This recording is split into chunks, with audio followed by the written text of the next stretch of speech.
Welcome back, fellow coders. Jared O'Leary here with BootUp. In this video, I want to show you a neat idea. So if you've been to bootuppd.org, you may have noticed the project called Architect Simulator, and it allows you to create different pictures like this by simply dragging and dropping this, and it will snap the block into different positions, and you can create all sorts of unique architecture. All right, so a project that is kind of like the Architect Simulator, that is called City Creator, is created by BC Lizard 10. When you press the green flag, you have a bunch of different blocks that you can use. So for example, I could put these here and be like, okay, I'm going to create a road. And if I press the space bar, it allows me to actually change this and be like, okay, I want a road right here. And if I press up arrow, I can actually move this road and change it to face a different direction.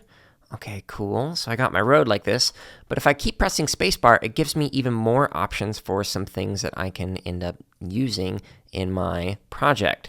So there's a lot of really cool things you can do. Like, okay, now I'm going to add in some buildings, and I'm going to add in this little block right here, and then that one.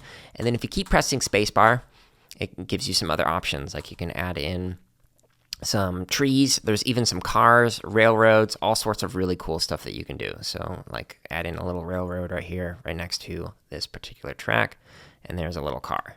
Okay, so this I thought was a really neat idea, and I hope you go to the description to check it out, so that way you can heart and favorite it, because this is a really cool project. If you got a really neat idea that you'd like to share in an upcoming video, make sure you comment below a link to it so we can take a look at it.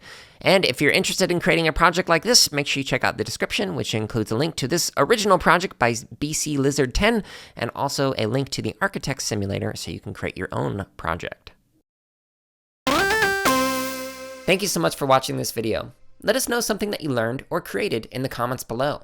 And make sure to subscribe, like, and check out the links in the description for even more free resources, such as videos, free lesson plans, and our podcast.